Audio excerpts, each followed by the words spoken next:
La gang, re-bienvenue dans un épisode tout spécial de Sonne la cloche, épisode 20 déjà, notre dernier épisode de 2025. Et aujourd'hui, la gang, vous vous en doutez, c'est le temps de les faire, nos prix de l'année. Let's go, Dylan, QC Fan Lutte, comment tu vas, mon cher? Déjà, la fin de 2025. Je vais très bien. J'ai été très content de faire 20 épisodes. Ben là, on va faire notre 20e épisode de Sonne à cloche.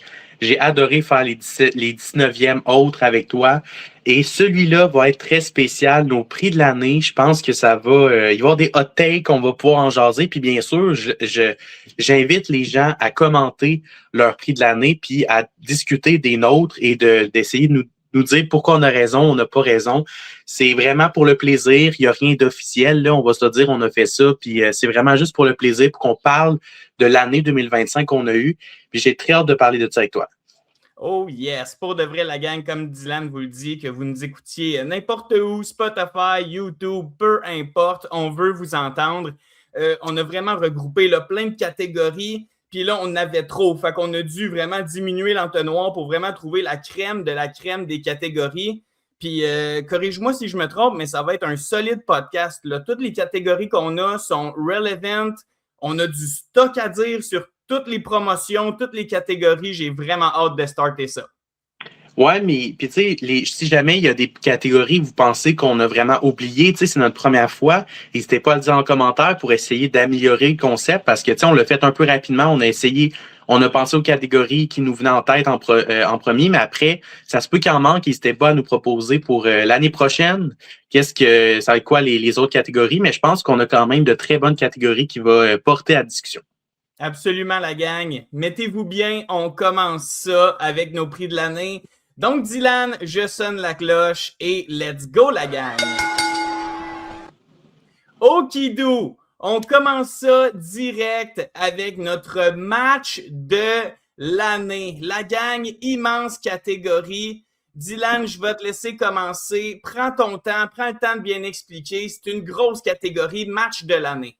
Ça, pour vrai, je dirais que c'est une des catégories les plus importantes parce que à la fin de l'année, il y a toujours un match qui va nous rester dans la tête. Tu sais, quand on pense à 2025, on va penser à ce match-là qui nous a marqué de plusieurs façons. Est-ce que c'est parce que tu étais sur place puis ce match-là t'a été spécial? Est-ce que c'est juste parce que c'est un match incroyable au niveau in-ring? Est-ce que il y a plein de raisons? Parfois, c'est juste parce que c'est des lutteurs ou des lutteuses que t'apprécies particulièrement puis qu'ils ont donné un bon show. Fait que t'as aimé ça. Il y a plein de raisons. C'est vraiment personnel. Je pense on a eu de très bons matchs cette année, Larry, pour vrai, que ce soit à la WWE, que ce soit à la AEW ou ailleurs. J'avoue que ça a été un peu difficile pour moi de choisir, mais en même temps, ce match-là m'a marqué personnellement. Je l'ai regardé en live, j'étais pas sur place, mais je l'ai regardé en live, ce show-là.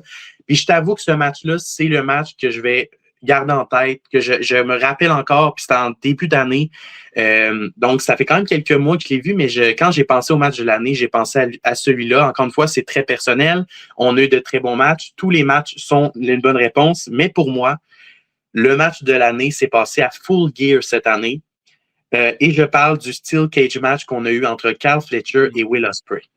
Oh, intéressant! Si je me rappelle bien, on avait même fait un pod de retour sur ce show-là. C'était complètement...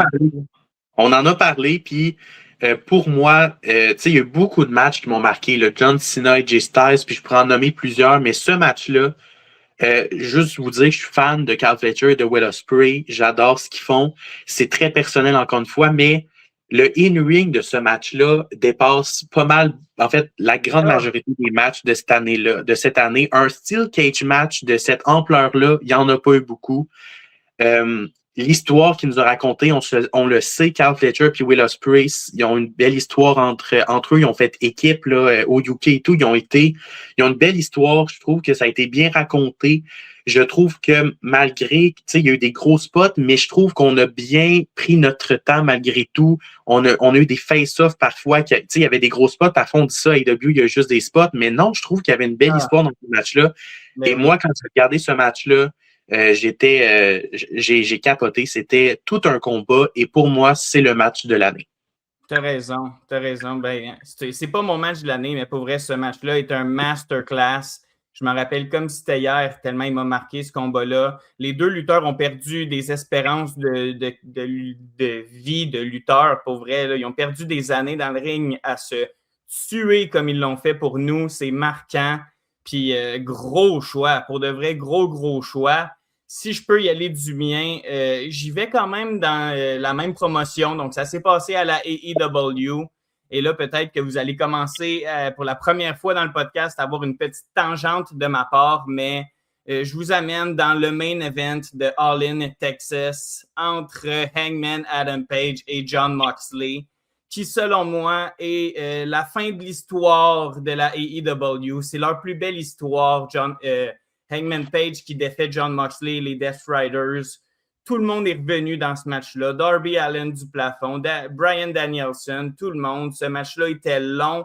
Ce match-là, il y a eu des pics, il y a eu des fourchettes, il a été polarisant. Tout le monde, la planète au complet parlait de ce combat-là, plus que n'importe quel counter programming que la E ont fait cette fin de semaine-là, Dylan. Ce combat-là, selon moi, et non seulement en termes de moment, mais aussi dans le ring, est un 6 sur 5. Je peux pas rien dire contre ça. Je crois que ce match-là, en termes, tu sais, mettons, si on compare les deux matchs, en termes d'importance, tu me détruis parce que ce match-là, tout le monde a parlé d'All-In. Puis je pense qu'il y avait eu 3 shows de la WWE cette fin de semaine-là. Tu sais, il y avait NXT, il y avait eu Evolution. En tout cas, beaucoup de matchs, beaucoup de shows ont été envoyés contre All-In. Mais pour vrai, je pense que le match qui est sorti de cette fin de semaine-là, c'était Hangman puis Jon Moxley. Puis Hangman qui gagne le titre. Puis moi, ce qui m'a un peu déçu par rapport à ce match-là, c'est Hangman qui perd le titre assez rapidement. Puis je pense que ça a déçu beaucoup de gens. Là. Tu sais, Hangman, il est plus champion du monde malgré toute l'histoire qu'il y a eu pour battre Jon Moxley. Ça, c'est une déception de mon côté. Mais le match en tant que tel a été incroyable. Ça, je te le donne. C'est sans aucun doute un des meilleurs matchs de l'année. Vraiment, vraiment. Puis tu fais bien de le mentionner. Pour vrai, un peu similaire à l'histoire de Cody Rhodes. Est-ce que Cody Rhodes qui chase le titre, qui court après le titre, c'est plus intéressant à regarder qu'une fois qu'il l'a autour de la taille? Peut-être que c'est la même chose qui s'est passé pour Hangman. Le cowboy a un peu fini l'histoire. Puis après ça, tu sais, là, c'est rendu, c'est Joe, là, le champion. Mon Dieu, ça viré comme une petite patate chaude, ce titre-là, qui était tellement prestigieux dans la valise des Death Riders. C'était insane, cette rivalité-là. Là. On n'a pas comme catégorie storytelling de l'année, storyline de l'année, mais juste mentionner Hangman Adam Page, Larry, en tant que personnage, en tant que en tant que travail de personnage, personne n'y touche en ce moment. Je ne sais pas si tu as vu l'évolution de ce gars-là à travers les années à AEW, là, mais je comprends qu'il y a des critiques. Je comprends qu'Hangman, c'est peut-être pas le meilleur lutteur sur la planète, mais en termes, s'il y a bien un lutteur que j'aime suivre du côté d'AEW, c'est Hangman, puis l'histoire qu'il nous raconte à travers ses matchs, à travers ses promos. Ce gars-là a parti de ça, puis il a fini à là, puis on l'a vu évoluer. Et je ne sais pas si tu as vu, mais sur la chaîne YouTube d'AEW, on a comme une vidéo, je pense, de 2 heures d'Hangman Adam Page qui parle d'un genre de documentaire sur Hangman Adam Page. Okay. C'est intéressant. Tu sais, quand on nous dit AEW n'a pas d'histoire, ben va voir Hangman Adam Page, va voir l'histoire qu'il nous a racontée juste autour de ce personnage-là, de l'évolution, puis viens me dire qu'il n'y a pas d'histoire à AEW, je te crois pas. Exact. Puis veut pas, là où il est peut-être pas le meilleur au monde, c'est dans le in-ring, mais selon moi, ce match-là, ben Hangman Adam Page a prouvé qu'il pouvait suivre des matchs 5 étoiles après 5 étoiles. Il était le main event, il devait deliver. C'était un peu son match sous les projecteurs du monde, puis il l'a fait. C'était flawless. C'était, je me répète, un 6 sur 5. Mais tu sais, on critique le in-ring, mais il n'est pas si mauvais que ça. Là. Il nous donne des excellents matchs après. Il a fait des excellents combats. Là. Vraiment, contre Ospreay, contre n'importe qui. Là. Contre Carl Fletcher à All Out, cette année, il a fait des maudits gros matchs, Hangman, puis je trouve qu'il est très sous-estimé, puis c'est un lutteur qu'il va falloir suivre de très près dans les prochaines années à AEW, mais Déçu qu'il ait perdu le titre rapidement, mais je vous le dis, je pense que rapidement, en 2026, j'espère qu'il va regagner le titre du monde. Alors, lutteur de l'année, une autre grosse crime de catégorie. Là, quittez-nous pas la gang. Je vous promets que ça va être intéressant autant que ça tout au long du pod. Lutteur de l'année, où est allée ta tête, Dylan? Je veux t'entendre. Ma tête est allée partout. Dans toutes les compagnies possibles, j'ai regardé, j'ai fait maudit le meilleur lutteur de l'année. Parce que le problème, c'est qu'on a nos facteurs à nous, on a tu sais, on a toutes on voit la lutte différemment, on regarde la lutte différemment. C'est difficile de faire comme, OK, c'était qui le lutteur de l'année? Tu sais, est-ce que c'est lui qui a raconté, est-ce que c'est Eggman Adam Page avec l'histoire qu'il nous a raconté? C'est-tu un gars qui nous donne des 5-star matchs à chaque, c'est difficile de décider. Mais mon choix s'est arrêté sur un lutteur qui, à chaque fois qu'il montait dans le ring, il m'a impressionné. À chaque fois qu'il a monté dans le ring, j'avais le goût de revoir lutter encore et encore. Je parle ici de Konosuke Takeshita. Ce gars-là, il a gagné le G1 Climax, il a gagné le championnat du monde IWGP. Je crois pour vrai qu'il n'y a aucun lutteur qui le dépasse en termes de in-ring, en termes de work rate. Quand tu regardes ses combats, il n'y a personne qui est capable de faire ce que Takeshita fait. Puis le fait qu'il lutte à AEW, qu'il lutte à New Japan Pro Wrestling, il est allé un peu à DDT, qui est sa promotion un peu mère, si vous voulez. Il a commencé à DDT, Takeshita. Pour moi, c'est le lutteur de l'année. Mais encore une fois, il y en a tellement de lutteurs, j'aurais pu nommer n'importe qui, mais je trouve que pour moi, c'est Takeshita. Il y a eu une belle année 2024, mais je trouve qu'en 2025, c'est encore plus affirmé en tant que un des meilleurs lutteurs au monde. Donc, pour moi, c'est Takeshita.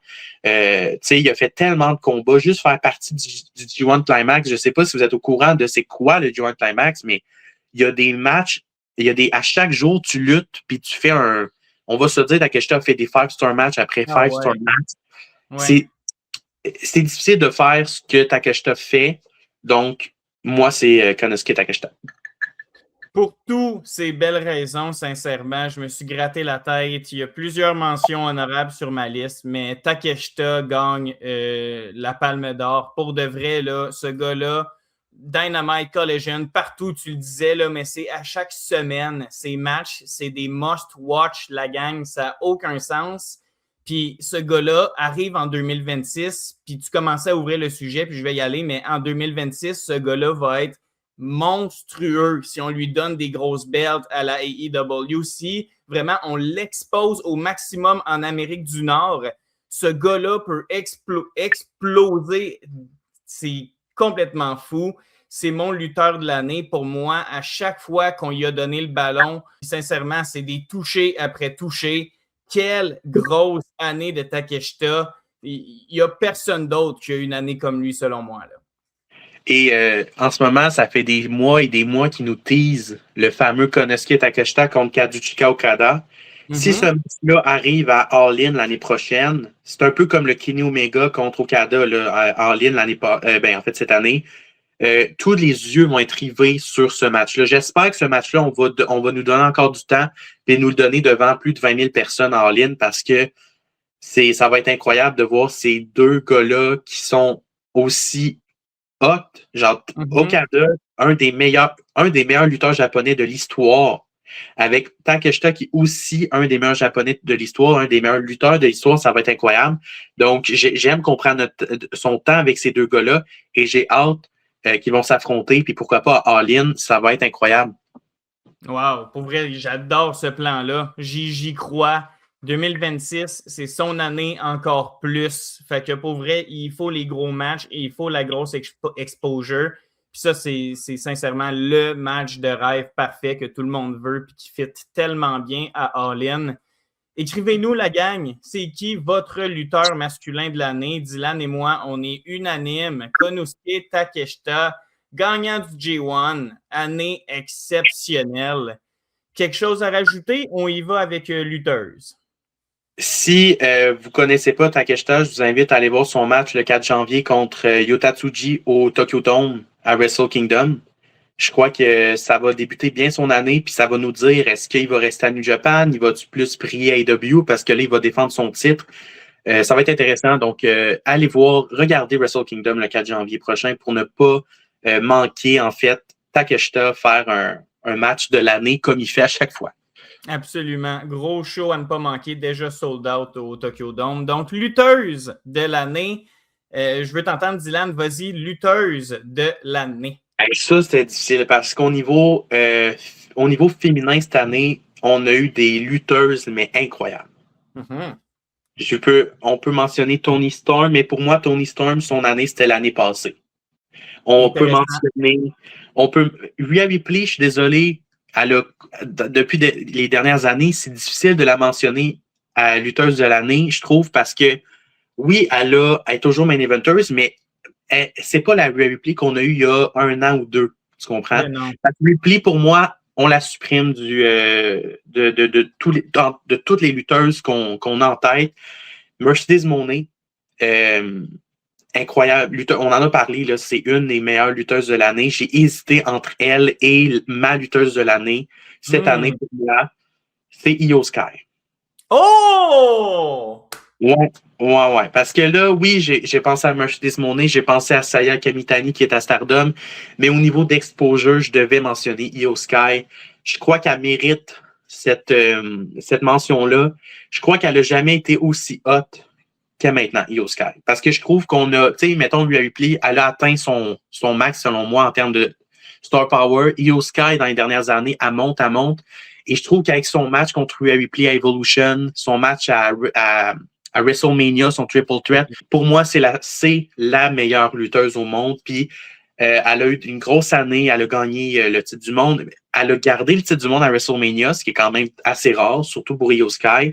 Donc, pour moi, c'est ma lutteuse de l'année, mais ça a été difficile, ça a été vraiment difficile. Comme je l'ai dit, j'ai hésité entre Toni Storm, on peut mentionner Rhea Ripley, on peut mentionner Saya Kamitani, on peut mentionner Mercedes Moné, mais Io Sky, pour moi, c'est unanime. Pour moi, c'est Io Sky. C'est la lutteuse de l'année. Wow, pour vrai, gros choix. Elle est dans mes choix aussi, puis tous les points que tu amènes va peut-être me faire considérer mon choix. Moi, je pensais que tu arrêtais à Mercedes Moné, et c'est mon choix. Pour moi, on a trop mis d'efforts sur cette madame-là pour ne pas lui donner cette reconnaissance-là, pardon. Le PWI en parle, on en parlait ensemble là, dans un dernier pod, mais c'est elle, madame numéro 1 cette année. Workhorse, la fille. Pour vrai, selon moi, elle a tout fait de bien en 2025. Elle s'est améliorée dans des facettes que les gens l'ont critiquée, l'ont exposée en ligne. Elle a répondu à tout.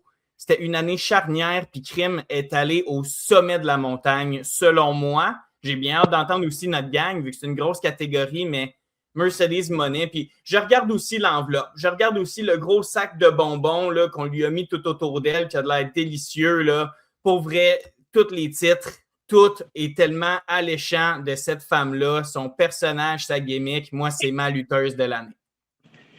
Je peux pas dire mieux pour vrai. Moi, c'est très personnel, Io Sky, mais je pense pour vrai que on a Mercedes Moné et Io Sky qui sont là, je pense.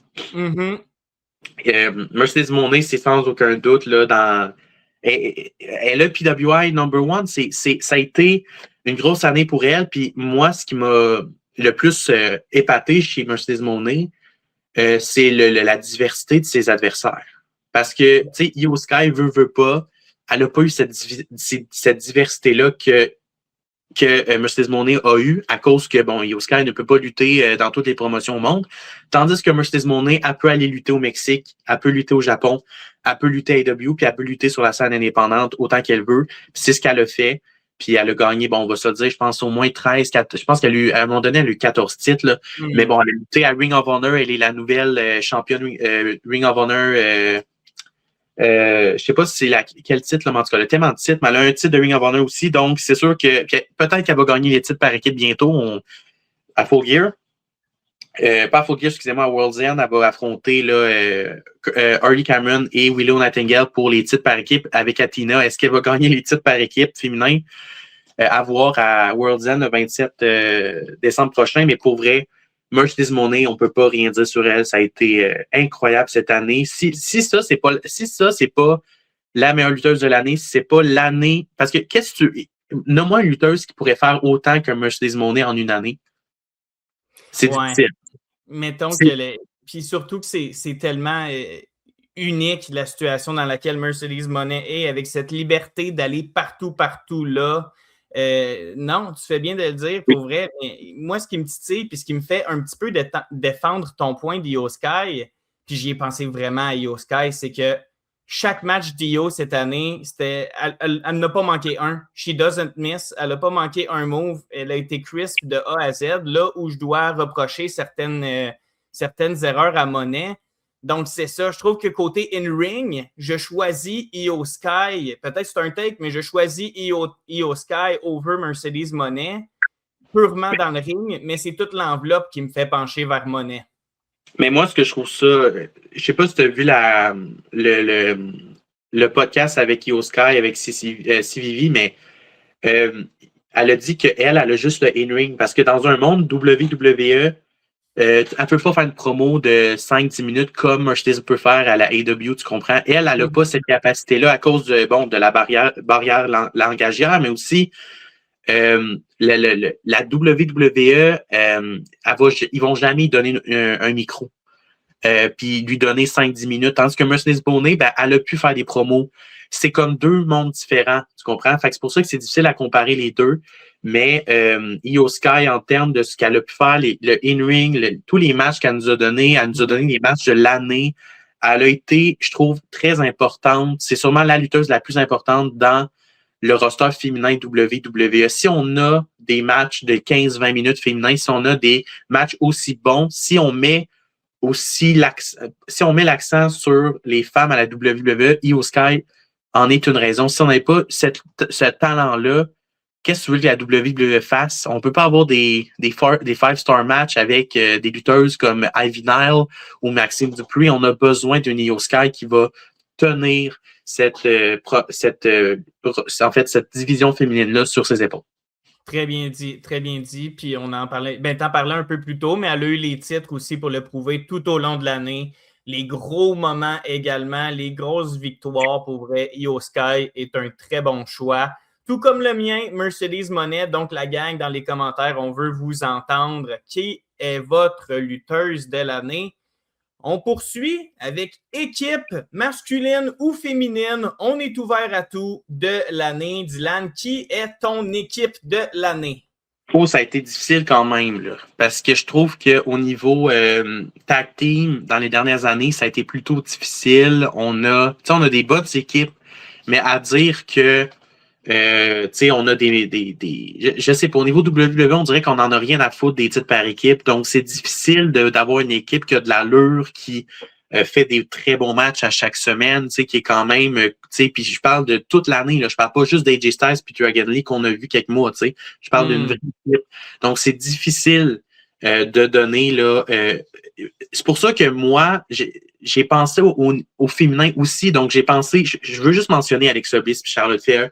Je veux juste mentionner les Kabuki Warriors qui ont fait un travail incroyable au niveau. Je trouve que la lutte féminine par équipe, WWE était meilleure que la lutte masculine. J'ai été obligé de me tourner vers la AEW parce que c'est là qu'on va trouver, selon moi, les meilleures équipes. Bon, il y a peut-être le Japon et tout aussi, là, Stardom, ils ont des bonnes équipes. Mais moi, j'ai choisi Brody Dido. Ben Dido. Oh, nice. Ouais, et Brody King, parce que pour moi, c'est l'équipe de l'année. C'est une nouvelle équipe, là, c'est tout fresh, c'est nouveau, c'est arrivé cette année, ils ont gagné les titres, mais à chaque fois qu'ils ont fait un match, c'était bon et je trouve ça impressionnant comment ils ont eu une chimie. T'as-tu vu Brody Dido? Le gars, c'est un géant, il est super grand. T'as-tu vu Ben Dido? C'est un luchador super petit, mais je trouve que leur chimie, je trouve que ça a été pour moi, l'équipe de l'année. Puis il y a d'autres équipes, là, j'ai hâte de voir, d'entendre ton équipe de l'année, mais pour moi, ça a été. J'ai adoré regarder Brody Dido lutter. Là, ils ont lutté presque à chaque semaine, il était là. Puis juste dire Ben Dido, j'ai pensé à lui aussi en tant que lutteur de l'année. Là. Il a été à Ring of Honor et tout. Donc, je trouve que Ben Dido méritait un prix de l'année. Et pour moi, c'est Brody Dido qui est l'équipe de l'année. Je trouve que c'est une très belle reconnaissance. C'est vrai que moi aussi, il était dans mes mentions honorables, Bandido, pour être lutteur de l'année, mais Takeshita était juste supérieur, selon moi, mais équipe de l'année, tu as 100% raison. Si on se penche vers la WWE, manque de saveur, manque de créativité, manque de prise de risque. Et t'en parles, mais Brody Doe, parle-moi d'un risque. Parle-moi de deux gars qu'on veut mixer ensemble qui ne fit pas trop. Et pour vrai, cette équipe-là, cette année, nous a offert des meilleurs matchs que FTR, que les Bucks, selon moi. C'était l'équipe charnière, meilleure que le Hurt Syndicate, meilleure que...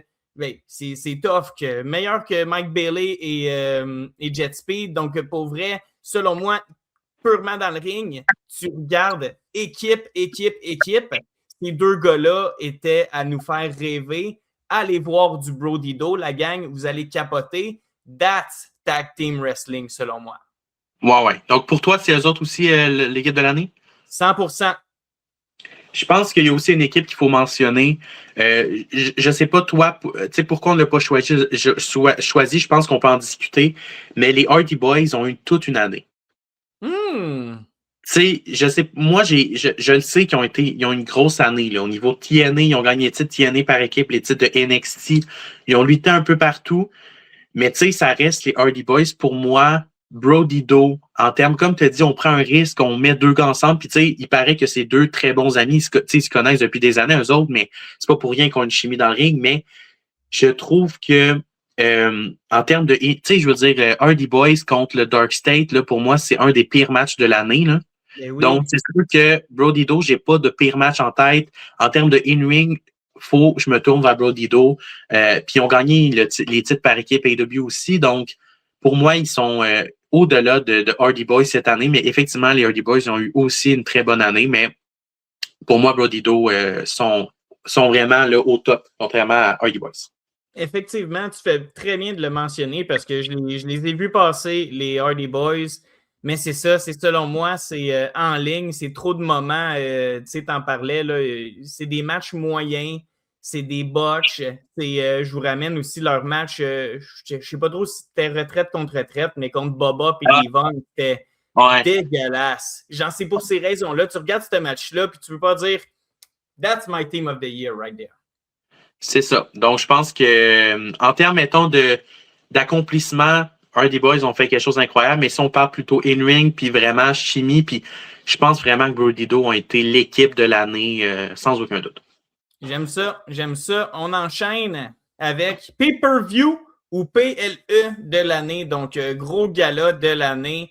Il y a du choix, il y en a eu, j'ai l'impression, je vais mouiller, là, je vais dire que c'est l'année qu'il y en a eu le plus ever, là, des shows, du counter-programming. Dylan, je veux t'entendre, mais tu as du choix pour ton PLE Pay-Per-View de l'année, là. Ah, j'ai du choix, ça c'est certain. C'est difficile à choisir, là, parce que là, depuis qu'on a AEW, faut qu'on regarde aussi eux autres, leur pay-per-view. Ils ont eu des bons shows. All In, t'en parlais, mais ça, c'est un des plus gros shows, pour moi de l'année, là, on y est dans le top. Mais pour un côté plus personnel, et parce que j'y étais, je dois quand même mentionner que le PLE de l'année, c'est Elimination Chamber. J'y étais à Toronto avec le heel turn de John Cena. Je trouve que le show était, tu sais, on était dans un stade avec plus de 30 000 personnes. C'était fou. Avec John Cena, CM Punk, t'avais Trish Stratus qui est de... Bon, ce match, on va se dire, son match était pas tant bon, mais bon, Trish Stratus qui fait son retour. Kevin Owens contre Sami Zayn, qui peut être un des meilleurs matchs de l'année. J'ai pas été déçu de Elimination Chamber. Les deux Chambers étaient bons, autant féminin que le retour de Jade Cargill, le retour de Randy Orton. Pour moi, le PLE de l'année, c'est Elimination Chamber. Oh wow! C'est un bon choix. Pour vrai, en faisant mes recherches, je suis allé réécouter notre podcast Réaction le lendemain d'Elimination Chamber. Les deux, on était là à Toronto. Puis rappelle-toi à quel point Toronto à 100% était lutte. Tout le monde avait un chandail de Cena ou un sac de Elimination Chamber. Tout le monde était lutte à 100%. Puis c'est sûr que purement personnel, j'ai envie d'y aller avec ce show-là. Colin, est-ce qu'il était un petit peu trop court? Est-ce qu'il manquait un petit peu de popularité? Je sais pas. J'ai le goût de te suivre avec mon cœur, mais j'hésite énormément avec mon gagnant qui est All In Texas. Je vous en parlais, là, mais All In Texas, des matchs 5 étoiles, un après l'autre, littéralement. Il y a eu des moments trop longs, fair enough, mais ce show-là, selon moi, est le meilleur de l'année, purement qualité de ring. On a eu Moxley, Hangman, qui était mon match de l'année. On a eu les Bucks contre Ospreay et Swerve. Ce match-là, je m'en rappelle encore, là. On aurait pu mentionner ce match-là, match de l'année, là. Young Bucks. C'était incroyable. C'était incroyable. Puis sinon, Tony Storm contre Mercedes Moné, qui a été, pour moi, un des matchs féminins les plus importants de l'année. Je ne sais pas si c'est un des meilleurs matchs féminins de l'année, mais je dirais un des plus importants. Parce que tu avais, Tony Storm qui était l'une des, la star, masculine, féminine confondue, la star de la AEW contre Mercedes Moné qui avait jamais perdu et tout. C'était, je trouve qu'au niveau de l'histoire, au niveau du storytelling, c'était le plus gros match féminin à AEW que tu pouvais donner. Donc, puis tu sais, je trouve que All In, les entrées, c'était WrestleMania pour moi. Tu sais, il y avait 20 000 personnes. C'était incroyable. Will Ospreay, c'était l'entrée de Will Ospreay et tout. C'était, pour moi, c'est soit Elimination Chamber ou All In. J'aime le fait qu'on mentionne les deux parce que maintenant, c'est le côté plus personnel. On était là où j'ai préféré All In. Moi, je trouve que, Elimination Chamber, est-ce que c'était trop long? Ou All In, c'était pas assez long? Ou All In, c'était trop long? On a comme les deux, mais on est sûr et certain que Elimination Chamber et All In ont été, deux des meilleurs shows de l'année, ça, c'est certain. 100%. Et on vous invite à aller les réécouter pour vrai si vous ne les avez pas vus. Là. Chamber 2025 à Toronto et All In Texas. Vous allez y en retrouver tellement des petites pépites des 5 étoiles. T'en parlais, tous les matchs Chamber étaient insane.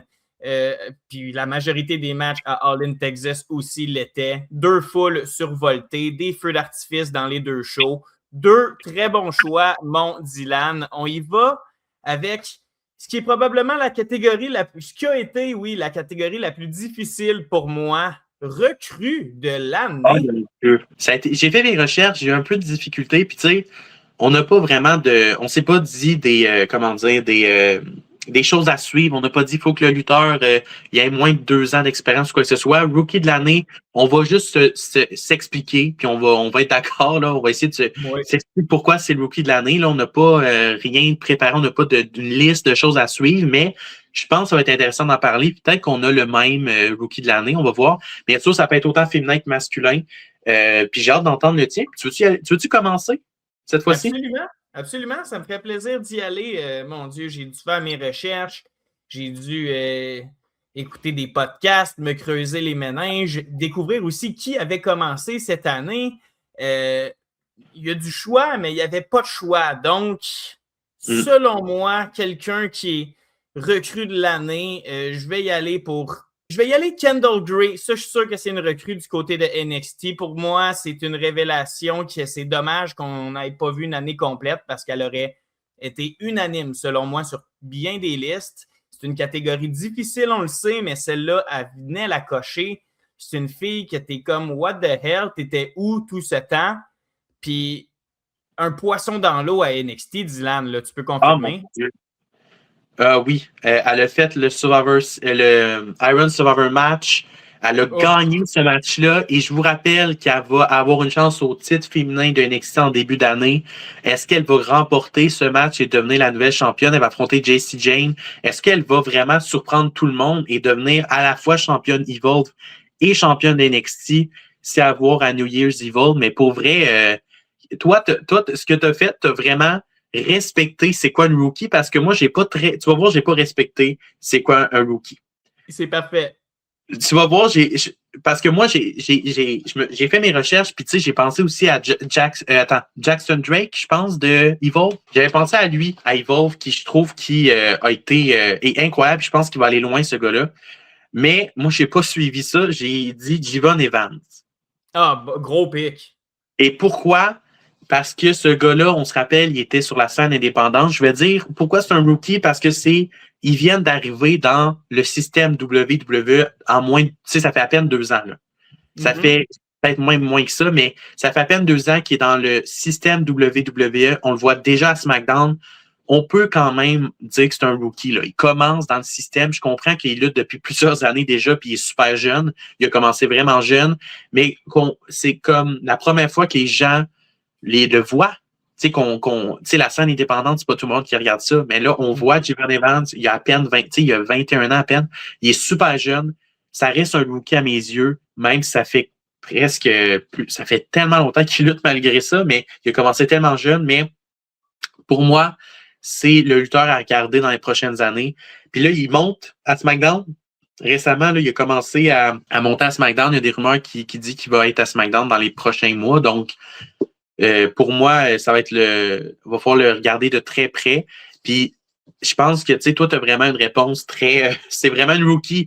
Puis, oui, effectivement, j'avais pensé à elle ou à Jackson Drake, qui sont, bon, les champions Evolve, qu'il faut regarder de près, mais Javon Evans, je crois que c'est le rookie de l'année à cause des matchs qu'il a fait. Et ce gars-là fait des choses que personne ne peut faire. Ben oui. Hey, Dylan, t'en parles à chaque semaine. C'est le futur, c'est le futur, c'est le futur. Puis on en parlait dans l'épisode 19, mais est-ce que on veut le monter à 100% sur SmackDown pour avoir des bangers à chaque semaine, ou est-ce qu'on veut que ce soit lui qui batte Obafemi dans leur show de janvier, que j'ai oublié le nom? New Year's Evolve. Exact.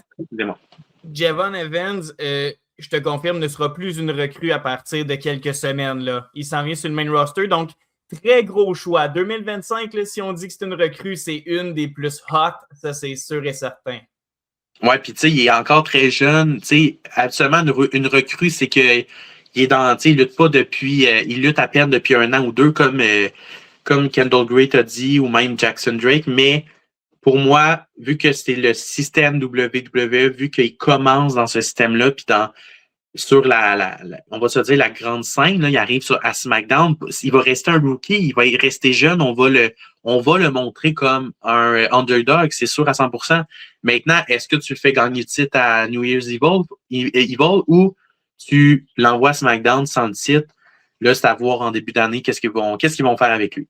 Oui, mais qu'il soit bien prudent avec lui, qu'il ne le scrape pas. Il y a quelque chose de beau à faire. Il y a t'en parlais, là, le underdog story. Il y a un petit peu de Sami Zayn dans le nez dans ces storylines qu'on peut faire avec ce gars-là. Il peut faire pleurer beaucoup de personnes, et ce, positivement, j'en suis certain. La gang, on veut vous entendre. Catégorie difficile, on le répète, mais rookie de l'année, c'est qui votre pick? Allons-y pour pire match de l'année. Dylan, là, je te mets en dessous de l'autobus, comme on dit. Commence, s'il te plaît. Pire match. N'importe où au monde. J'ai eu tellement de plaisir à faire cette catégorie-là parce que, bon, on va se le dire, tu pourrais aller tu pourrais aller dans une promotion vraiment de marde puis prendre un match de marde. Il en manque pas des matchs, des pires matchs. Mais, moi, j'ai regardé je me suis dit, bon, WWE, c'est les grosses promotions. Quand il y a un match de marde, tout le monde le voit. J'aime ça. Tout le monde voit ça. Donc, pour moi, je me suis basé là-dessus. Maintenant, je me suis dit, quel match est vraiment le pire match de l'année? C'est difficile, là. J'ai pensé à plusieurs, mais pour moi, je suis désolé, mais je me suis penché vers le match de Tiffany Stratton et Jade Cargill à Saturday Night Main Event. Oh! Tu te rappelles-tu, c'était pas, je pense que c'est leur dernier, tu sais, quand Tiffany était blessée puis qu'elle a lancé le titre à Jade, c'était ce match-là. Je pense que c'était moins de 5 minutes, c'était un squash, c'était tu sais, veux pas, c'était pas sur un PLE, mais c'était sur un show quand même spécial, entre guillemets. C'est deux des plus grosses stars féminines de la WWE et on se retrouve avec ce match-là. Pour moi, tu sais, j'aurais pu mentionner leur match de SummerSlam aussi, là, c'était pas fameux. J'aurais pu mentionner Naomi contre Jade Cargill. Tu vois aussi que Jade Cargill est quand même un facteur qu'on voit souvent dans les matchs. Mais pour moi, c'est le pire match de l'année, c'est ce match-là. Oh wow, moi je vais y aller pour... ça y va de pair avec ce que tu dis, puis on est très proche d'avoir le même combat. Un combat qui, legit, a scrappé une carte au complet, a scrappé une nuit de SummerSlam.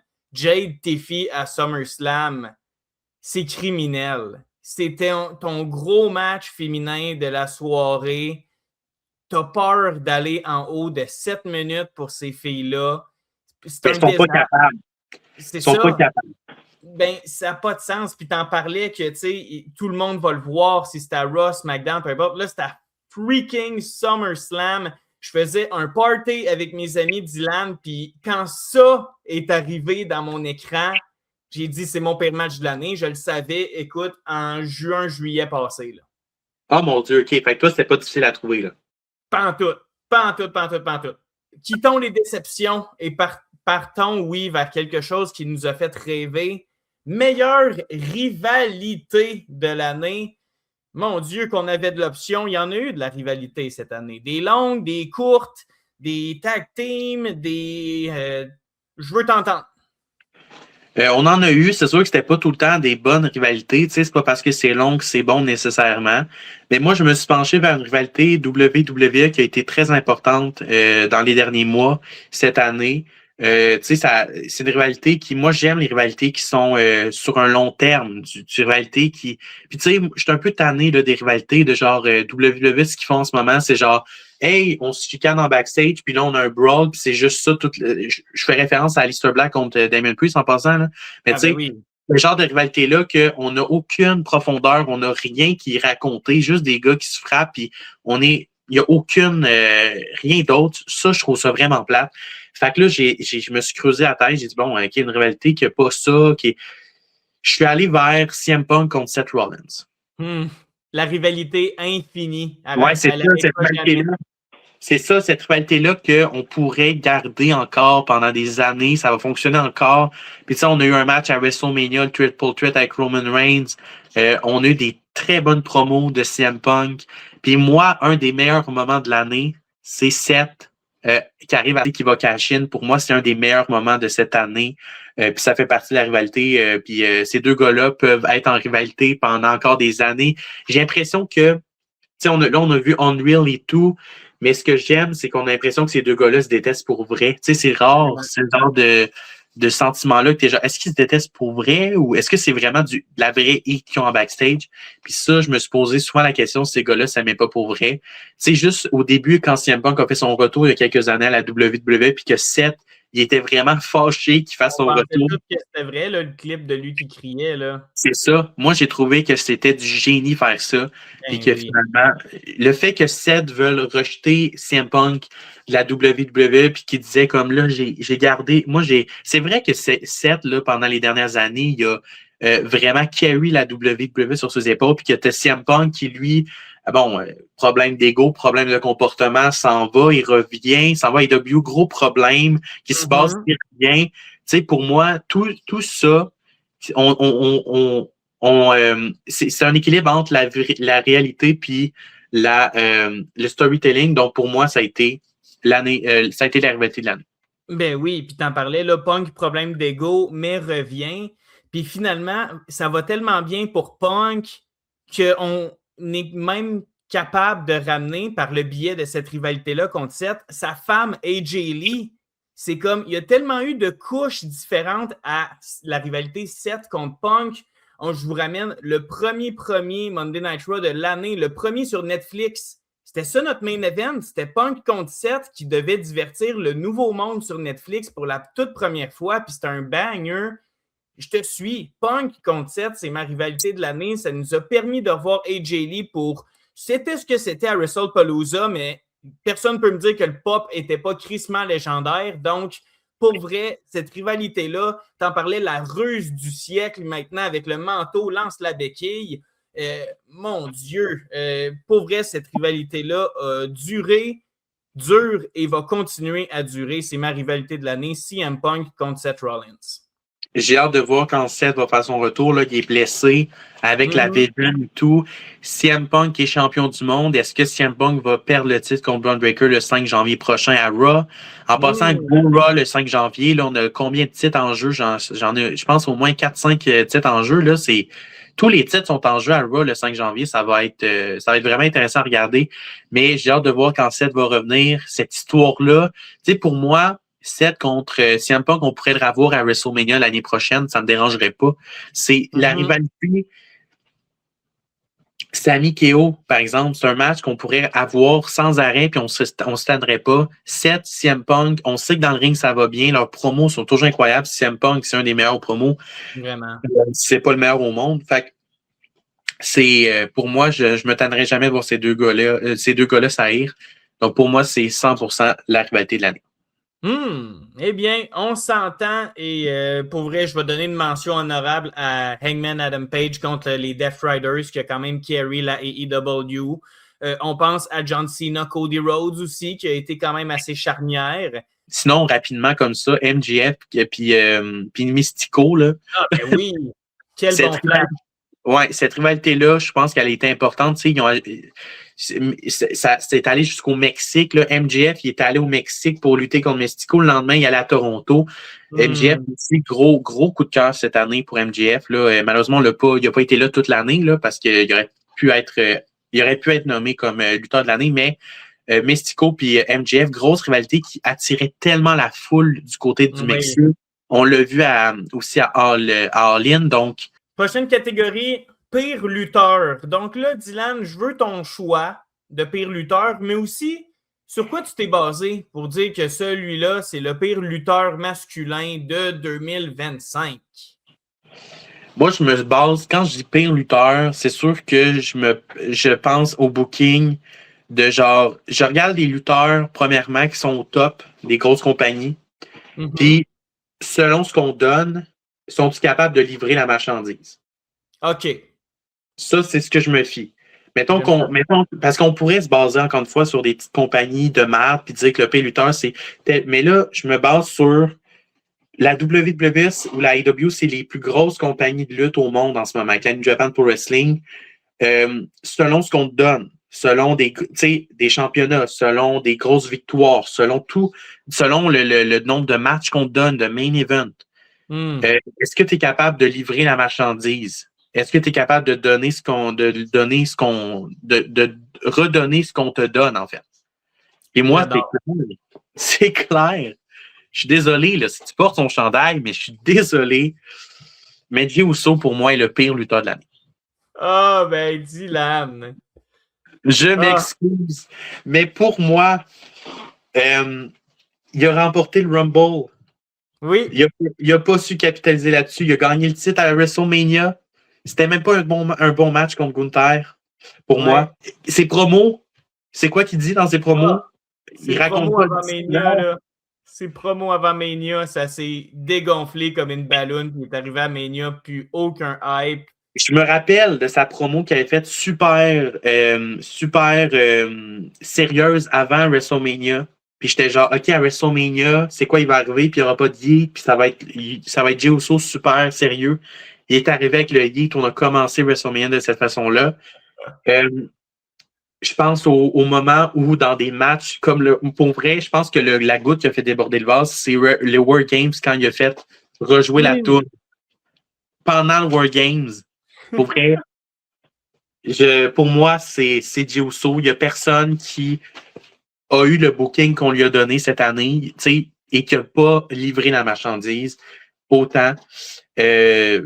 Toujours décevant. Aucun match qui est marquant pour moi cette année. Aucune promo marquante. Aucune rivalité marquante pour Jey Uso cette année. J'espère que ça va changer l'année prochaine. J'espère qu'il va retourner en tag team. On sait qu'il va faire équipe avec Jimmy Uso en début d'année contre AJ Styles puis Dragon Lee. J'espère qu'on va le remettre en tag team parce que pour moi, Jey Uso et Jimmy Uso, c'est une des meilleures équipes et que l'année prochaine, on pourrait les nommer comme étant la meilleure équipe de l'année. Ils pourraient se retrouver dans le top 10, dans le top 5, mais là, Jey Uso s'est retrouvé tout seul. Et je trouve qu'on lui a montré ses faiblesses après, à chaque fois. Pour moi, c'était pas une bonne chose de mettre Jey Uso en solo. Et je pense que cette année en est la preuve. Je comprends. Je pense que oui, l'expérience Jey Uso en simple est officiellement terminée. Là, puis ça commence, tu le disais, dès janvier, là, contre AJ Styles et Dragon Lee. Je pense qu'on va revoir les Usos parce que mon pire lutteur, celui qui... Écoute, je me suis basé sur les mêmes barèmes que toi, donc je suis vraiment content de ton explication. Grosse exposure, des matchs où il travaillait avec la crème de la crème, qu'il n'y avait pas d'excuse de fuck up de même. Puis tous ses matchs étaient autant terribles que son match contre son frère à Mania il y a une couple d'années. Mon choix aussi, c'est Jey Uso. Les Spears, il n'y en a pas eu un de beau, alors que, tu sais, Braun Breaker en a jamais fait un de laid.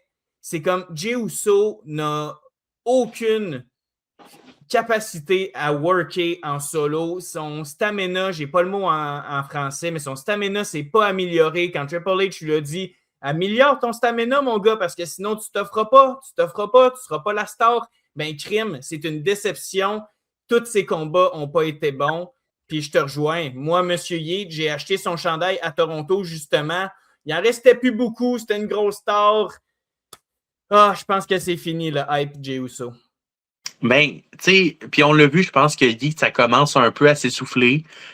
Parce que c'était très cool l'année passée. Là. Le Yeet, c'était très cool. Puis je me rappelle que quand il a gagné le Rumble, à aucun moment on a chialé, à aucun moment on a chialé sur ça parce que ben, c'était le gars le plus over. C'était le gars qui avait la plus. Les fans étaient derrière lui. C'était pas une mauvaise.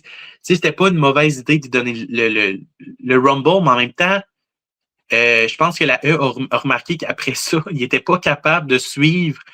Il n'était pas capable de suivre. À chaque semaine, il luttait dans le main event contre la Division, mais c'était jamais excellent. Les matchs en PLE, c'était jamais excellent. On lui a donné le titre du monde à contre Gunther. Rapidement, il a perdu le titre contre Gunther à nouveau. Oui. Je trouve que c'était une grosse, tu sais, je veux dire, on essaie des fois dans la lutte, tu sais, il est très over, les fans. On a vu la différence entre, OK, tu as des lutteurs qui sont over à cause de leur gimmick, de leur catchphrase, mais parfois, c'est pas les meilleurs lutteurs dans le ring, puis Jey Uso en est l'exemple. Ouais, non, j'aime ça. Puis j'aime notre choix aussi, j'aime notre réflexion. On n'est pas allé pour Akira Tozawa, par exemple. Ça n'arrêtait pas, selon moi. Il fallait se mouiller, là. Ben justement, cette catégorie-là, elle ne sert pas à aller chercher les lutteurs qui ne servent. Faut penser à. Faut regarder les. Pour moi, je trouve qu'il faut se fier au fait que, regarde, on te donne. Tu sais, Akira Tozawa, on ne donne rien. Mais en termes de lutteur, je suis désolé, là, Larry, mais Akira Tozawa, je pense que c'est un meilleur lutteur que Jey Uso.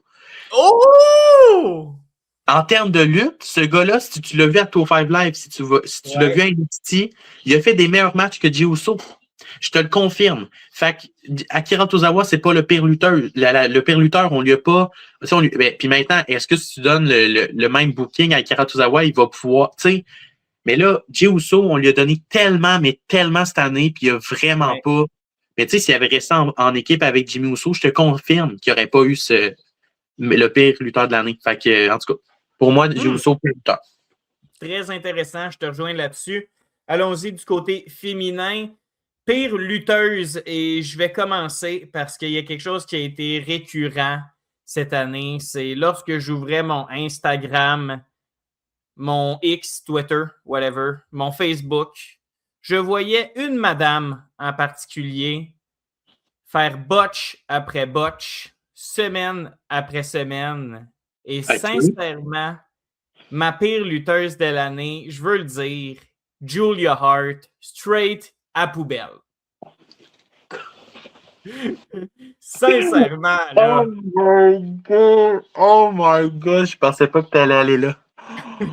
Oh my God, Julia Hart à A-Dub. Ouais, oh my God. Loin. Oh my God, c'est même pas une mauvaise idée en plus. OK. Ah oui, je me rappelle son moonsault qu'elle a fait, qu'elle n'a pas réussi. Ouais. C'est sûr qu'en termes de pire lutteuse de l'année, tu peux aller à AEW, tu peux en nommer beaucoup. Fair. Tu peux en nommer beaucoup. Tu pourrais nommer Sky Blue, tu pourrais. Il y en a, mais c'est tellement une bonne idée. Cette fille-là, oh my God, une chance qu'elle a une bonne entrée, hein, parce que, puis une bonne gimmick, parce que sinon, là, elle serait pas là. Ouais, non, pour vrai, tout le temps, on dirait dans nos nouvelles, mais jamais pour des bonnes raisons. Genre, c'est tout le temps quelque chose qui botche, qui va mal. Puis, je sais pas, je suis curieux de t'entendre, mais j'ai pas trouvé pire qu'elle cette année-là. Ben moi, j'aurais pu nommer n'importe. Tu sais, il y en a des lutteuses AEW. Hardy Cameron, pour moi, tu sais, je comprends qu'elle, elle s'est améliorée, là, mais puis je comprends qu'elle est bonne au niveau divertissement. Mais pour vrai, ça, je pense qu'on n'est pas loin aussi de Julia Hart. Harley Cameron, là, c'est pas fameux. Mais il y a une lutteuse pour moi que je ne. Mais j'ai hésité beaucoup, mais je dois y aller avec Jade Cargill. Oh, let's go! Je dois y aller, je suis désolé. Je dois y aller avec Jade Cargill parce que cette femme-là, pour moi, ne devrait pas être là. Elle fait partie. C'est la championne du monde, puis pour moi, elle a fait le pire match, puis toi aussi, le pire match de l'année. C'est pas normal qu'une lutteuse comme Jade Cargill soit. Puis le pire, c'est qu'elle a elle a l'aura, elle a tout, là. Elle a le charisme, elle a le physique. Mais en termes de in-ring, on n'est pas là du tout. On n'est pas là du tout.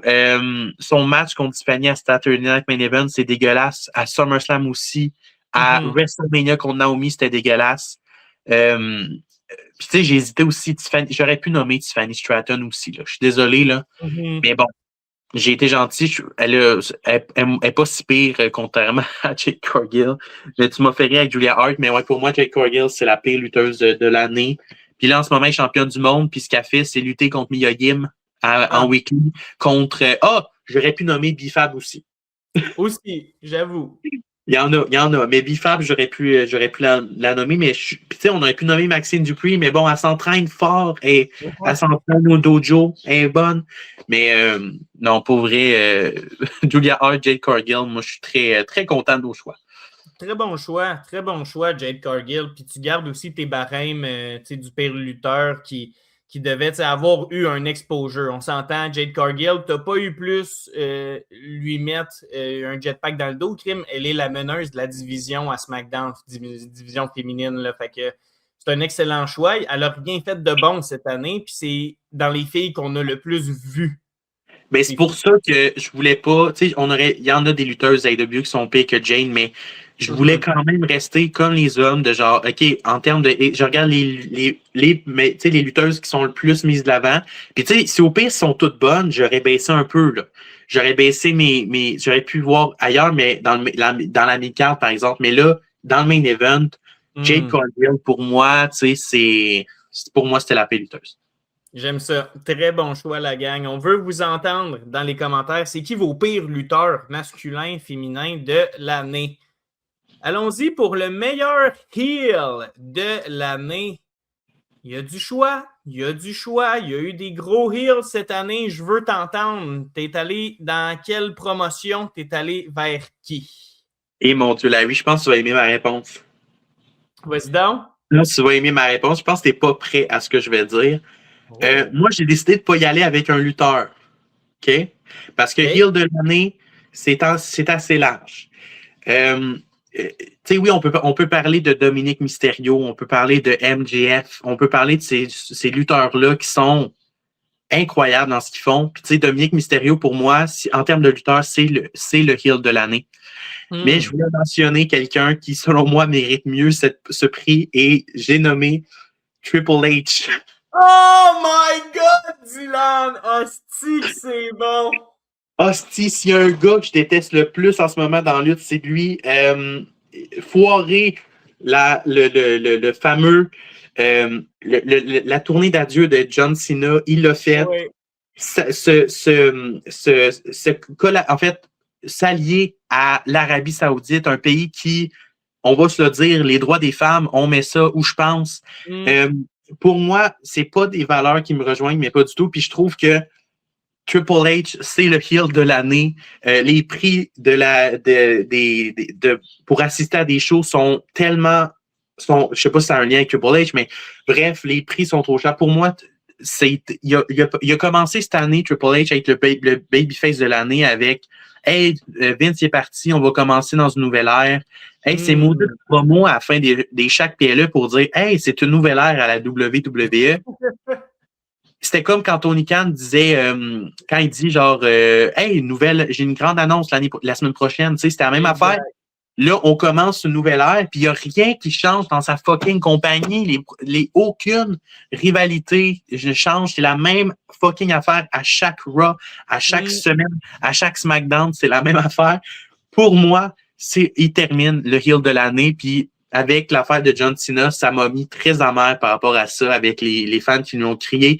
Il l'a cherché un peu, il a souri, il nous a envoyé, il se moquait de nous. Pour moi, c'est le heel de l'année, c'est Triple H. Pour vrai, Dylan, tu viens de donner le trophée de platine de la soirée. Là. C'est le meilleur prix qu'on ne pourra pas topper. T'en parlais, les prix exorbitants, des cartes de 4 combats, des pubs après des pubs après des pubs. Mon Dieu, quel bon heel de l'année. F.U. Hunter, plein de bonnes raisons de le dire. My God, je suis encore sur les faufounes de ce que tu viens de dire, Dylan. Quel bon choix de heel, pour vrai. C'est une grosse déception cette année. C'est vraiment le booking Triple H. C'est vraiment les choix qu'il a fait.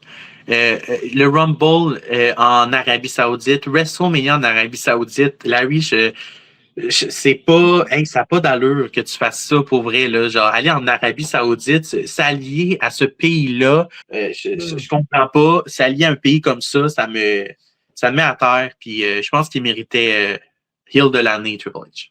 Très, très, très bon choix. Mon Dieu. Là, une semaine ou deux, j'aurais pas mis mon choix de heel de l'année à Gunther, mais là, j'ai le goût de le donner à Gunther. Mais j'hésite aussi avec mon gagnant du heel de l'année, c'est Jon Moxley, le leader des Death Riders. Incroyable au micro. Ses promos ont enfin commencé à faire du sens en 2025. Il a été crisp au micro, crisp dans le ring. C'est un workhorse, dynamite après dynamite. Ça ne dérange pas de saigner, ça ne dérange pas de lutter contre de la jeunesse aussi. Il peut go contre n'importe qui. Puis pour moi, Moxley, en termes de heel, cette année, il nous a amenés ailleurs. Là. Pour vrai, les Death Riders dans un ensemble ont tellement été bons qu'il fallait que je donne le prix à Moxley de heel de l'année. Puis c'est fou à quel point que Jon Moxley prend pas de pause. Hein? Lui, il est là à chaque semaine, il est là à chaque pay-per-view. Il lutte, on aurait pu le nommer comme étant le lutteur de l'année. Ce gars-là fait du travail que personne fait.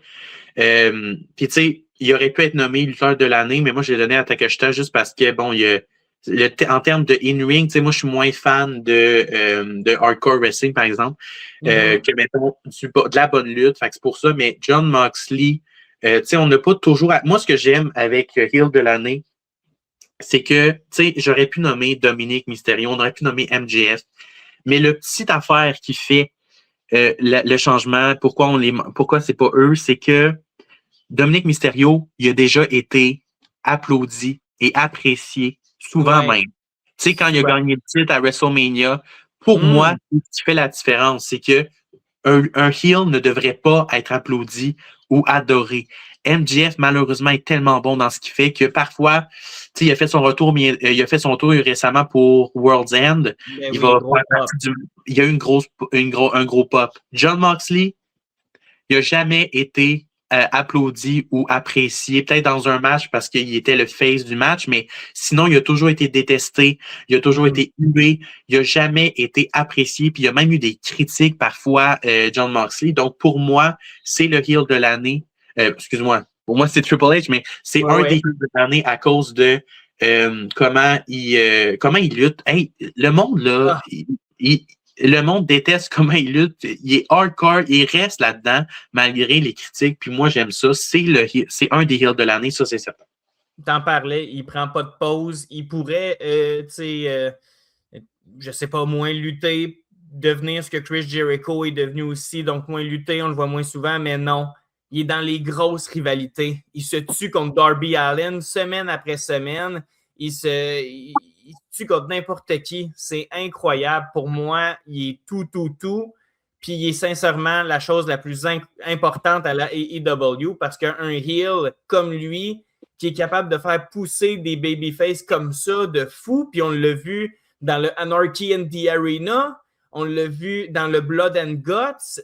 Pour vrai, les Death Riders menés par Jon Moxley, pour moi, c'est la crème de la crème de ce que tu veux d'un heel avec Gunther, si on regarde du côté de la E. Totalement. Puis Gunther, il a une belle année cette année aussi, là, on va se le dire. Là. Il gagne, le gars, il a des. Puis Gunther, lui aussi, c'est rare qu'il est apprécié, surtout après ce qu'il a fait à John Cena, mais c'est rare qu'il va se faire applaudir, il va se faire détester, il est bon promo.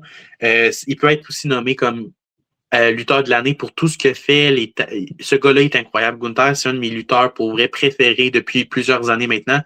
Mais j'adore ce qu'il fait. Puis Gunther aussi, John Moxley, là, deux heels j'espère qu'on voudra jamais voir en face, en fait. Là. C'est des gars qui font tellement du bon travail en heel qu'il faut que tu les laisses heel, ces gars-là.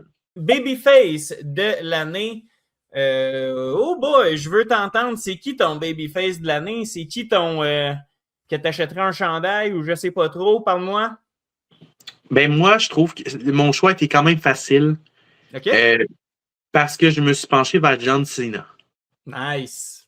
Le gars, si c'était pas de lui, je sais pas si on remplirait tous les stades et les arénas que la WWE a fait. On faisait juste annoncer que John Cena allait faire son dernier WrestleMania, son dernier Elimination Chamber, son dernier. Tu sais, John Cena, si c'était pas de lui, je pense pas que je serais allé à Toronto puis j'aurais payé, je sais pas combien, 1500 pour être là-bas. Ouais. Au plus, là, tu sais, ça coûte cher à la Toronto. Fait que John Cena, c'est le face de l'année pour moi. Bon, c'est John Cena, c'est son dernier. Il fallait quand même qu'il gagne une mention de l'année. Fait que pour moi, c'est le meilleur face de l'année en termes de bon. Mais là, c'est John Cena, je peux bien dire in-ring, je peux bien. Les promos, tu sais. Puis en fait, je pense à ça. Il a été heel aussi, John Cena. Là, j'ai comme un peu oublié qu'il a été heel. Oui. Mais tu sais, pour moi, après son heel turn, il a été le babyface de l'année sans aucun doute. Absolument. Je suis très d'accord. Oui, il a été heel, mais quand on l'a viré, quand la couleur est revenue à SummerSlam après des mois dans le noir, c'était euphorique, c'était incroyable. C'était babyface John Cena en 2025. C'est ce que les gens voulaient. C'est ce que les gens voulaient, veut pas, dans le main event de WrestleMania contre Cody Rhodes, où ça a fait un match un peu fucké, qu'on savait pas trop c'était qui le babyface, vu que Cena, qui était supposé être heel, mais était tellement aimé par la foule. Tu le disais, c'était son dernier Mania. On voulait qu'il gagne. C'est, pour moi, le babyface que tout le monde voulait voir lutter, c'est John Cena. Tout le monde avait un chandail de lui. Tout le monde parlait de lui. Puis il a été la pierre angulaire de la WWE dans ce qui aurait été une année très difficile si John Cena n'avait pas été là. On sait qu'il aurait pu faire 200 dates, mais là, on l'a utilisé pour, disons, une quarantaine. Mais même pas 36 dates. Ah, c'est terrible. Puis dis-toi que sans John, t'aurais fait dur en motadine, puis il y en a juste eu 36. Babyface Cena, babyface de l'année, selon moi. Ah, totalement. Tu sais, Cody, je trouve qu'il a perdu un peu sa valeur en termes de babyface. Tu sais, il a été longtemps babyface de l'année depuis qu'il a rejoint, qu'il est revenu à la WWE, mais pour moi, John Cena over Cody Rhodes, sans aucun doute. Puis Cody, mon Dieu, que ça a perdu sa saveur dans les derniers mois. Cette année, je trouve que c'est plus le babyface Cody, malheureusement, qu'on aime, qu'on apprécie voir. Et John Cena, c'est difficile de nommer un meilleur babyface. Là. C'est très difficile. Pour vrai, c'est ce qu'on voulait en 2015. Mais en 2015, on avait des Let's Go Cena, Cena Sucks. C'est ça, là, c'est ça. Il n'y a plus de Cena Sucks, tu comprends? Il n'y en a pas eu cette année. C'est le John Cena qu'on voulait voir depuis tout ce temps. C'est ça que tous les gens qui avaient son chandail, tu sais, il a affronté Brock Lesnar, il y a eu des gros matchs, Randy Orton, il a affronté CM Punk. Tu sais, on peut dire ce qu'on veut sur sa tournée d'adieu, il y a quand même eu des gros matchs. Et ouais, c'est vrai que John Cena, pour moi, là, on peut se dire assez unanime pour dire que c'est le babyface de l'année. Absolument. C'est un merveilleux choix et j'ai l'impression que la gang dans le chat et dans nos commentaires vont nous suivre. Donc, je vous rappelle que vous nous écoutiez partout, la gang, Facebook, Instagram, TikTok, Spotify, YouTube. Écrivez-nous des commentaires, likez. Ça va bien, la gang. Il nous reste 3 prix à donner. Meilleure promotion de l'année. Quelle a été, selon toi, la meilleure promotion de l'année, Dylan?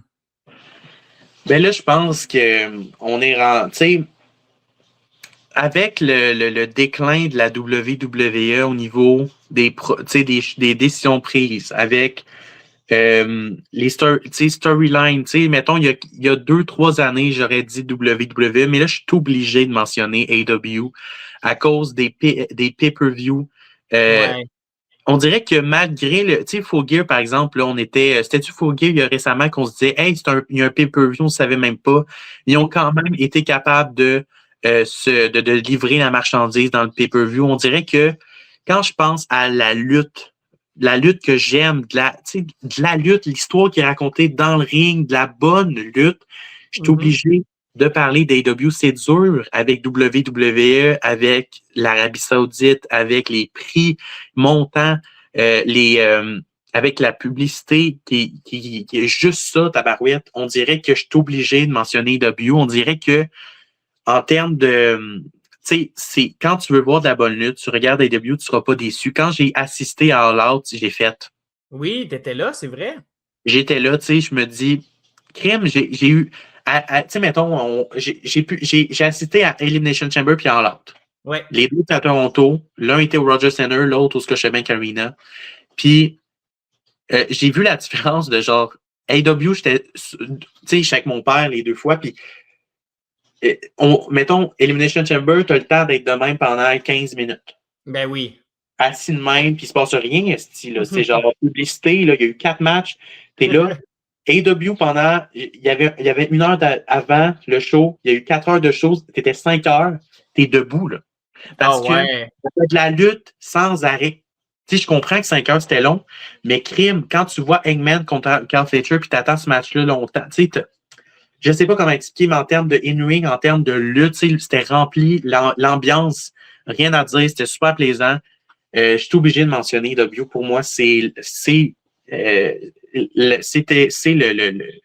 la promotion de l'année pour moi. J'aime ça. De ce que j'entends, là, pure wrestling. C'est ce qui nous a fait tomber en amour avec la lutte. C'est ce qu'on veut retrouver dans nos galas. Puis la cette année, s'est assis sur du Star Power, sur du Cena, sur des vedettes. Puis d'un autre côté, tu as la AEW qui a pris des risques, qui a amené des storylines à d'autres niveaux, qui ont terminé des histoires incroyables, qui étaient grosses, non seulement pour la AEW, mais pour la lutte en général, des gros moments charnières dans la lutte en général en 2025. La AEW, c'est la promotion de l'année, la gang. Dynamite après Dynamite, il y a des pépites de combat. Je parle même pas de Collision, mais il y en a tout autant. Si on compare à Raw et SmackDown, c'est pas rare que le show est décousu, parsemé de pauses. Pour vrai, les shows sont difficiles. Pour moi, tu es fan de lutte, tu ne peux pas donner promotion de l'année à la WWE après des shows comme WrestlePalooza, Survivor Series, des soirées de SummerSlam à oublier, des Saturday Nights Main Event achetés aux poubelles un après les autres. Pour vrai, je ne peux que donner ma palme d'or à la AEW. Puis je trouve ça plate parce que je trouve que la AEW est overhate à cause de la communauté lutte qui est toxique. Puis, tu sais, moi, je souhaite autant à la WWE de succès qu'à la AEW. Moi, je veux que les deux réussissent. Puis, je trouve que, vu que c'est la E, on est genre, on le dit pas, mais je suis désolé, mais viens pas me dire on a une très belle année du côté de la WWE. Si t'es fan de lutte, viens pas me dire que c'était une excellente année qu'on va se rappeler, là. Pour vrai, si tu compares aux autres années avec les surprises, avec les bons matchs qu'on a eus, le storyline, en termes en tant que fan de lutte, j'ai du plaisir à regarder W, j'ai du plaisir à regarder les pay-per-views, j'ai eu du plaisir à regarder All Out sur place, c'était incroyable. Je trouve que c'est de la lutte, on a des matchs. La WWE, c'est de la publicité, puis il y a des fois un peu de lutte. Tu sais. On a. Je souhaite à la WWE que l'année prochaine, elle soit promotion de l'année. Je souhaite le meilleur pour la lutte. Puis le meilleur pour la lutte en ce moment, c'est AEW. C'est la lutte de qualité avec du storytelling, mais du storytelling dans le match. Ouais. Au niveau du nombre de matchs, mettons une rivalité, là, on pourrait parler de rivalité de l'année, là, on n'en a pas parlé, mais Carl Fletcher, Will Ospreay, on pourrait dire que c'est la rivalité de l'année parce que les gars nous ont raconté une histoire. Mais hey, avec les 6 matchs qu'ils ont eu cette année, tu comprends? Tandis que Exact. WWE, ce que je recherche, c'est différent. C'est des rivalités avec CM Punk et Seth Rollins. Mais pourquoi on n'en a pas plus? Pourquoi on n'a pas. Pourquoi c'est. Puis tu sais, ils n'ont pas pris beaucoup de temps d'antenne, CM Punk puis Seth. Là. Tu sais, je veux dire, oui, ça a été vraiment un gros début, mais après, plus ou moins.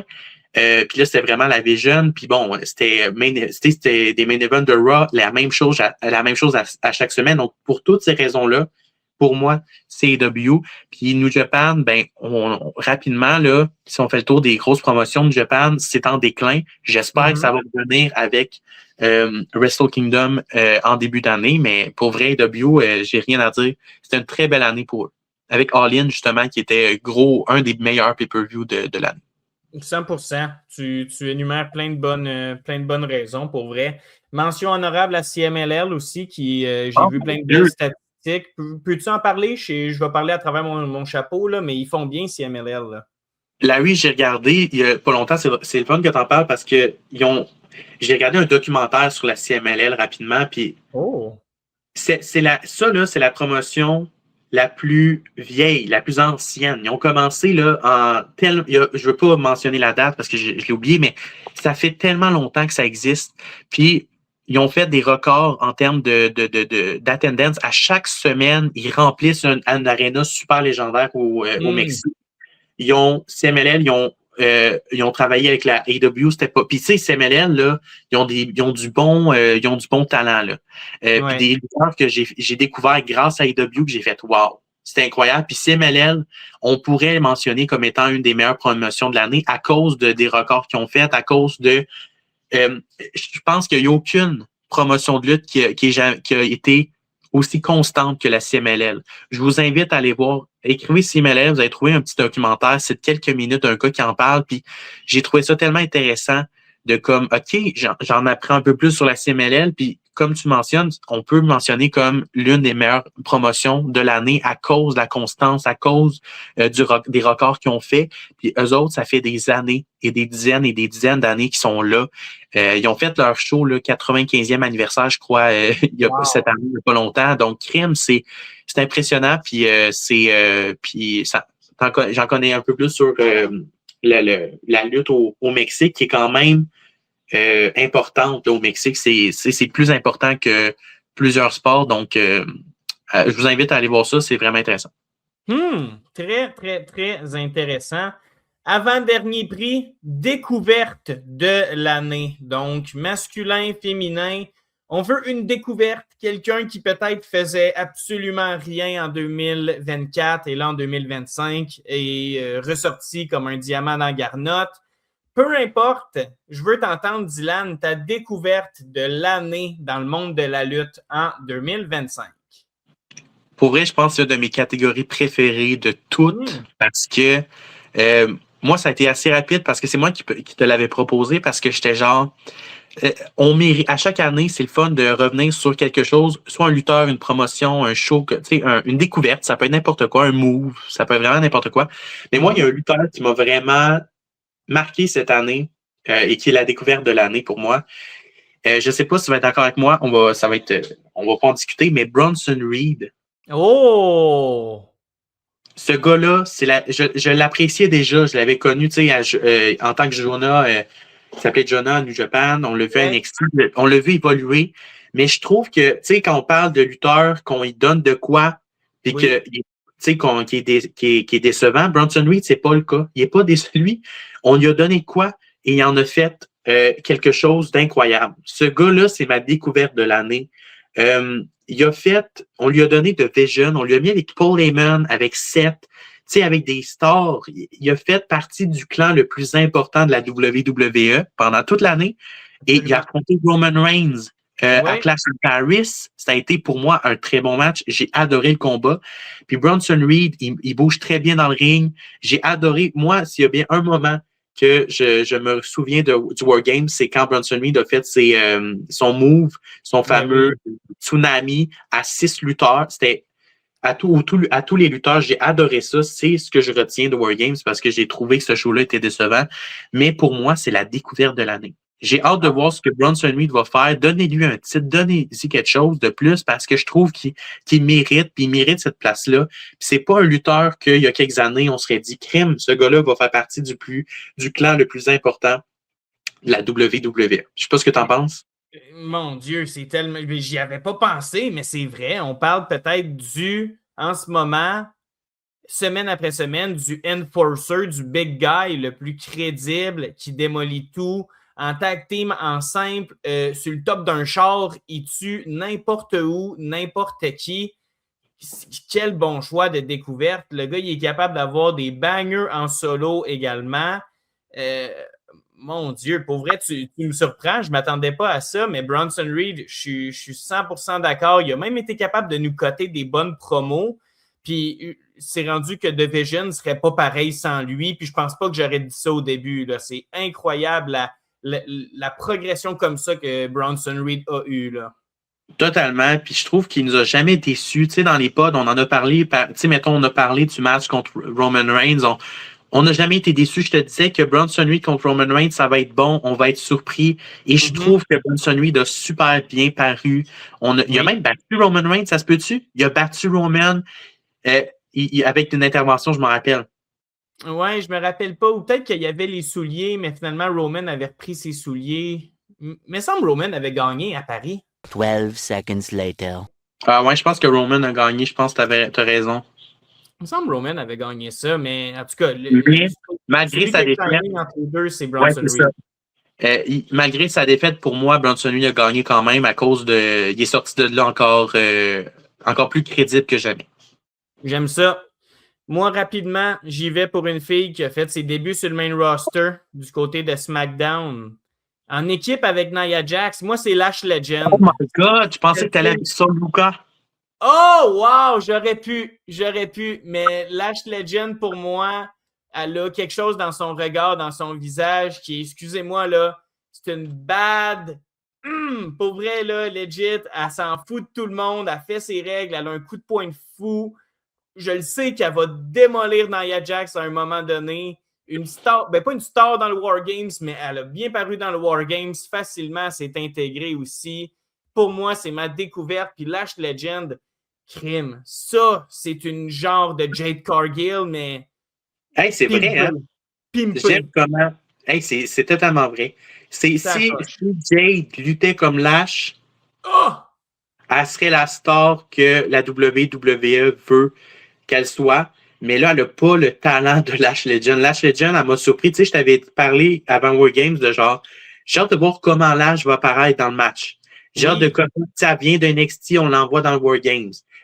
Bon, elle a fait le fameux, tout le monde fait ça dans le War Games, de son fameux comeback quand elle arrive et qu'elle détruit tout le monde. Mais plus ça avance, je trouve qu'elle a quelque chose, effectivement, Lash Legend. Puis j'ai hâte de voir ce que 2026 va réserver pour elle parce que est-ce qu'elle va être pareil? Est-ce qu'elle va être championne par équipe avec Nia Jax? Est-ce que, comme tu l'as dit, elle va se retourner contre Nia puis elle va aller vers le titre soit des États-Unis ou du monde? Mais Lash Legend, je pense qu'il ne faut pas dormir sur elle. Très bien dit. Pour vrai, très, très, très bien dit. Moi, c'est mon choix. On veut vous entendre aussi de la gang. Il y en a eu beaucoup des découvertes cette année. Et on est rendu dernier prix, le plus gros, le moment de l'année en 2025 dans le monde de la lutte. Dylan, quel est ton choix, moment de l'année? On a eu des beaux moments cette année, que ce soit des retours, on a eu des belles choses, que ce soit, par exemple, moi, je me rappelle de Hangman Adam Page qui va étrangler Jon Moxley pour gagner. C'est un beau moment. Mais moi, je pense que le moment de l'année, c'est le heel turn de John Cena. Eh oui, il n'y en a pas d'autres. Il n'y en a pas d'autres. C'est difficile d'en donner un autre, mais en même temps, on était sur place, puis on peut vous dire que l'ambiance était tellement bizarre quand John Cena fait son heel turn, quand on a quitté le stade. Je sais pas comme toi, mais on était un peu sans mots. On savait pas quoi dire. On sait pas trop ce qui s'est passé. Puis il y a juste John Cena pour faire ce genre de moment-là. Ça a été viral. C'était le but de ce moment-là. John Cena l'a dit. C'était que ce soit viral. On avait The Rock dans le ring avec Travis Scott. Cody qui se fait faire un heel turn de John. C'était un gros moment qui a terminé Elimination Chamber.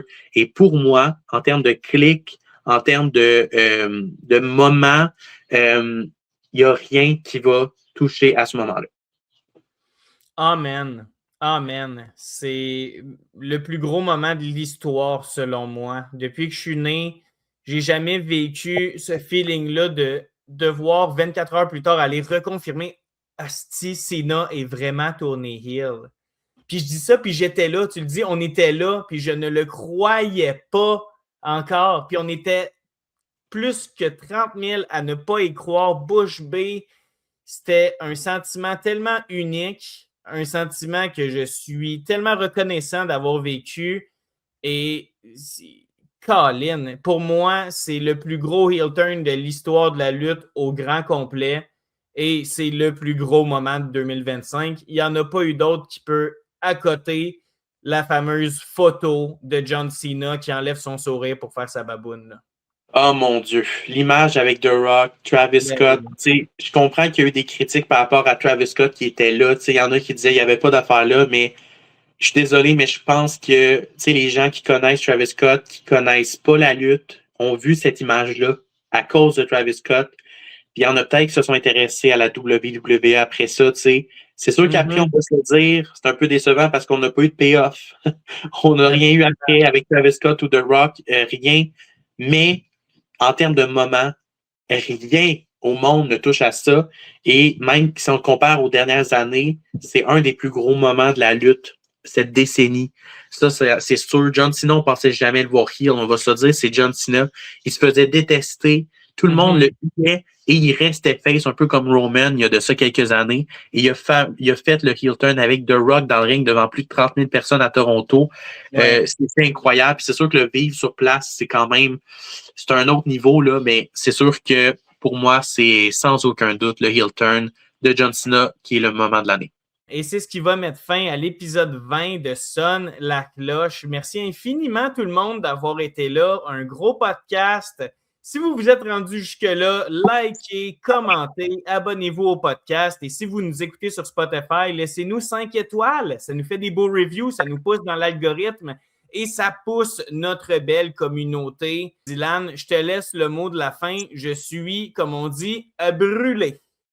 Et mon Dieu, c'était tout un podcast. Mais merci Larry pour ce podcast-là. C'était vraiment, mais vraiment intéressant. Je pense qu'on devait en faire un comme ça pour le dernier de l'année, épisode 20. J'espère encore en faire plusieurs là, en 2026. J'ai hâte de voir ça, de continuer les podcasts en 2026 et continuer à nous suivre partout. On est partout. Et j'ai déjà hâte au premier podcast de l'année 2026. On ne sait pas encore ça va être quoi. Mais vous allez voir, suivez-nous, puis vous n'allez pas le manquer. Ah ouais, pour vrai, là, beaucoup de belles choses s'en viennent sur votre podcast Sonne la cloche. Donc, merci tout le monde. Merci à toi, Dylan. Abonnez-vous, commentez, likez et on se retrouve plus fort que jamais avec des beaux podcasts en 2026. Donc, passez un merveilleux Noël, merveilleux jour de l'an, la gang. Portez-vous bien. Take care and peace.